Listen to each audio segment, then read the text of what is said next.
YouTube, what's going on? It's Brownie from the Youngings, and it's about that time of the cycle. Yeah, it's about that time of the year again, where we're going to be talking about the Yu-Gi-Oh! TCG Forbidden Limited List. And this is going to be my little prediction video talking about a ton of cards that I think are going to be moving around in the next list or so.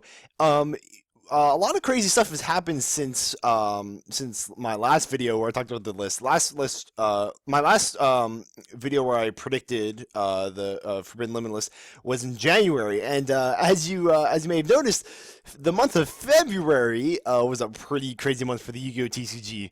The first and catastrophic thing happened was the Justice list, which came out of nowhere and ravaged the Performing Agent PAL deck. That was pretty insane. The fact that it came out of nowhere and it hit the deck directly and pretty hard. And then we also have news of all of the reprints coming out in Premium Gold, Infinite Gold, just like a bunch of really good cards like the Cosmo cards, and a bunch of like really good cards that have been good all year, like Mr. Emerald, a bunch of the Burning Mist cards, and all that. And a lot of people have been talking about the Premium Gold, Infinite Gold, and they're comparing it to the Megatons, and they believe that what's going to happen is they're going to reprint all these cards, and then they're going to hit them in the list immediately after. And I am actually here to say that I really don't think that's going to happen. Okay, you're going to see in the list that I'm going to present to you in a second here, it's actually a relatively conservative list. It only hits cards that I think are like an actual problem, and in the hits to every single deck that I believe needs a hit, the hits are like one card each. And most of them are just like consistency hits, which is like a standard like Konami style of like dealing with deck. It's not like full throttle like I'm going to destroy you like the adjusted list.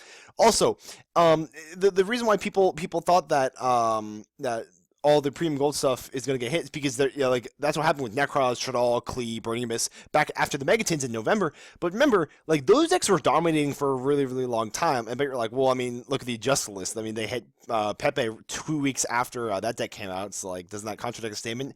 No. Like the Performance and PAL deck was a complete like outlier. That deck was really hard tier 0, 29 out of 32 slots at YCS Atlanta. That deck needed the emergency list. I think like we can pretty much safely say that. So since all the decks that are relevant right now are relatively new, I don't think Premium Gold, Infinite Gold is going to have that much of an impact, except certain cards are going to be coming off the list that I think might be pushing the deck. So we're going to get right into this. And remember, this is I'm going to keep it as much of a prediction list as possible, but there's a slight amount of wish list in there. I do want to, like, there are certain cards in here that, like, I really want to come back, or I really want to move up or move down that, like, it's probably not realistic in your opinion, but it's just, like, I don't know, everyone has their own personal wants. So, I don't know. Without further ado, let's get right into it. Forbidden cards, the cards I believe should be completely and absolutely, totally banned in the Yu-Gi-Oh! TCG would be 3. Wind-Up Hunter, Elder Entity Norton, and Wavering Eyes. Wavering Eyes hit the list last time. Norton did not. Even, like, at the time, it wasn't really that big of a deal. Norton was a pretty big deal at the time, but compared to like a bunch of the other stuff that was like relevant at the time, I mean, Wavering Eyes was on the list last time. Yeah, Wavering Eyes, you're 2 for 2 on Young Zings Forbidden Limitless videos. That's usually a bad sign. But Norton's been a problem for a pretty long time. Ever since his debut, he's just been getting better and better and better. I'm just done with losing games because my opponent happened to get his Infusion. It's so insane. They make a big board and they follow up with the Infusion to make either Utopia with Lightning or Rafflesia or Giant Hand. It's not a fun time. Norton is a problem. And I do think Norton should be banned. Infusion should not be limited instead, because Norton is like the actual problem. Hitting Infusion would be saying that Infusion is the problem, but no, it's just the card that Infusion summons. That's literally like, if you think Utopia with Lightning is a problem, that's literally just like banning Utopia. Like that's the definition of a scapegoat hit. Norton should be the one that's banned. In terms of Wind-Up Hunter, you can probably assume what card is coming off the list, in my opinion, later down the line. Wind-Up Hunter has to go down for another card to move up, and Wavering Eyes, I've already said before, it's just absolutely dumb. The card needs to go. It's way, especially with this banning of Damage Juggler, like that card is just like, you can't stop it. It's just way too one-sided. Especially that, like, it's usually a bad indicator in terms of the how healthy a card is if you're playing Pendulum Mirror and your opponent always asks you, hey, you want to sound out Wavering Eyes? Like, all my opponents in Pendulum Mirrors ask me that. And even then, like, just from a personal perspective, the thing with Wavering Eyes is that a big reason why I don't like to play pendulums on that much is because I don't want to play pendulum mirrors and lose to wavering eyes. That is like one of the biggest reasons why I dislike playing pendulums. It's a fun deck, like the Draco Pal deck is a fun deck to pilot, and like you can combo off really well, and that kind of fits my personal playstyle. But I hate playing against wavering eyes. It's just the most terrible way to lose a duel. It really is. So wavering eyes got to go. Limited cards, the cards I believe should be moving to 1. You can only play 1 copy of them, and I have 8. I have 4 monsters, and the rest are spells. And the 4 monsters are these 4. Dark Magician of Chaos, Shrit, Strategist of the Necrons, Wind Up Carrier Zenmighty, and Elstral Construct. 3 repeats on this one. Demok, Zenmighty, Construct. The only difference is that I put on Zenmighty last time, but I didn't ban Hunter. I think that actually, if Zenmighty should probably come back. I really do think it's gonna. I mean, I really do think like it's time, Zenmighty. It really is time. Zenmighty, in order to move, Wind Up Hunter must be banned, especially with just the game like getting faster, faster, faster. There's some pretty good deck builders out there. They'd find a way to resurrect the Wind Up loop if Hunter were legal and Zenmighty were legal as well. Just give them enough time. Just to be safe, ban Hunter. Dark Magician Chaos got his errata in Yugi's legendary decks. Elstral Constructs is more of a wishlist one. I just think that, like, oh man, it's just so sad the Construct died. But with both Construct and Shrit, the reason why both those are on here, okay, in actuality, neither Construct or Shrit are fair cards. They really aren't. They're both really, really freaking good. And I didn't even realize how good Shrit was until I started playing Necrons myself the past few weeks. Shrit is so incredibly good. But the reason why I think they actually have a pretty good chance of coming back, aside from, like, I mean, yeah, they're on my wish list, but I think they actually have a good chance of coming back because I still think that the next list is going to be like, oh, yeah, I'm really, really sorry about that kind of list. Like, I think there are going to be a ton of move-ups from the November 9th list that, like, cards that were, like, banned or limited are going to be starting to slowly creeping up because people, there are a lot of negative feedback in terms of, like, the severity of all of those hits and just, like, it was completely clean house, and like a lot of these decks still wouldn't be relevant with even with one Shrit, that card still wouldn't be that great. Even with one Construct, Shrittles wouldn't be that relevant. Give them back their toys, friends. For the other limited cards, the 4 spell cards, I have 4 new ones: Emergency Teleport, Draco Face-Off, Pantheism of the Monarchs, and Reasoning. Emergency Teleport is my hit to Cosmo. I do not think that any of the Cosmo cards are going to be hit directly so long as 2 things are coming out. The first is Premium Gold, Infinite Gold. Don't think that with all the Cosmo references there that Konami is going to be so quick to hit the cards. You could think like, oh, well, they did this with the Megatins. Megatins were not allowed. Those cards were dominant for a while. Cosmo have haven't been around for that long. And because of the Shining Victory support that the deck is still going to get, no Cosmo card is going to hit the list unless it really, really deserves it until Shining Victories comes out.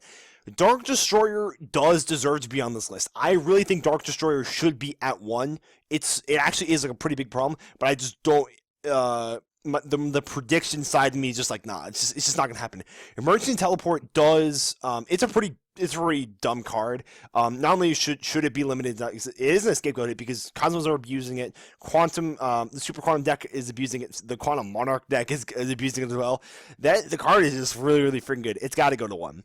Draco Face-Off is my only hit on here to the Draco Pal deck. Along with all the hits on the adjusted list, the one thing that was apparent that Luster Pendulum to 1 wasn't that noticeable with Draco Face-Off at 3. That card is so insane. I didn't think like Draco Face-Off is partially responsible for keeping that deck alive. That card is just way too free. It's a free +1 so long as you have a Pendulum Scale, and the fact that it can search out Luster Pendulum, it's a little bit luck-based, but like, you already go +1, and Luster Pendulum lets you go plus even more. It's absolutely insane. Pantheism of the Monarchs, I'm actually torn in terms of what's the proper way to hit Monarchs.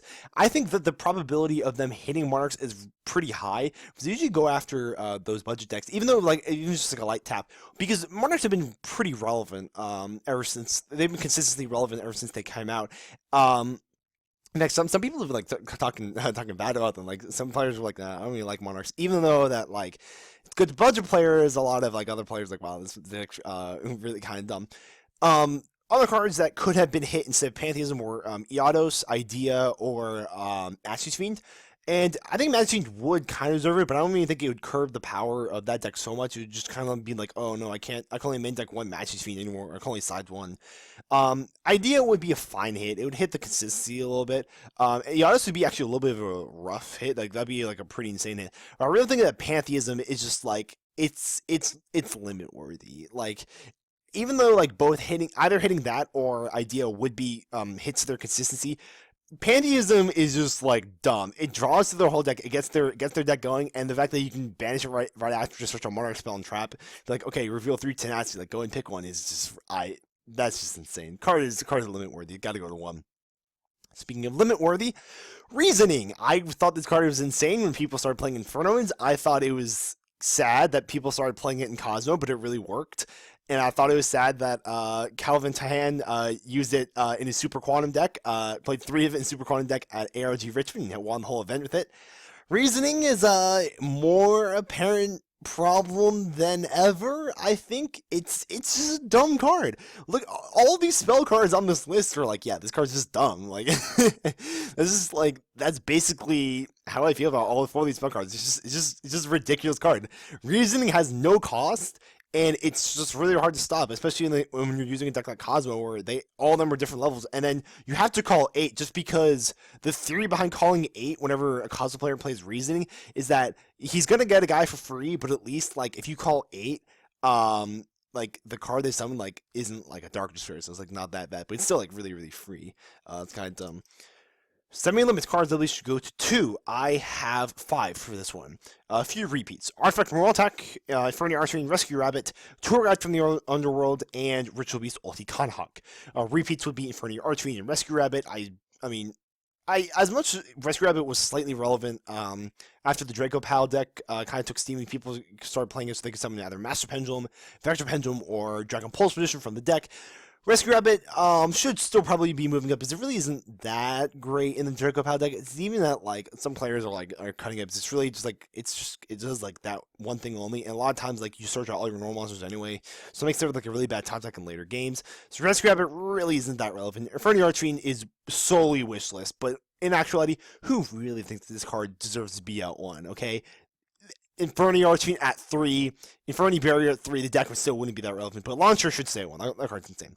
Artifact Moral Attack, this is a card I think actually should probably go to 3 because I really do like decks that play like a bunch of like different archetypes within it. Like I really like hat format, like hat variant decks that just like it's like, oh, let's just play all these 3 archetypes together. I like those kind of decks, and I think that they're pretty good for the game. And Moral Attack is one of those cards where like at the time when he got limited, he was limited like a little bit late. By the time he got limited, it was like in October of 2014, I believe, that he got limited. We're like, wow, like you're a little bit late for that when he should have been limited like in the list before.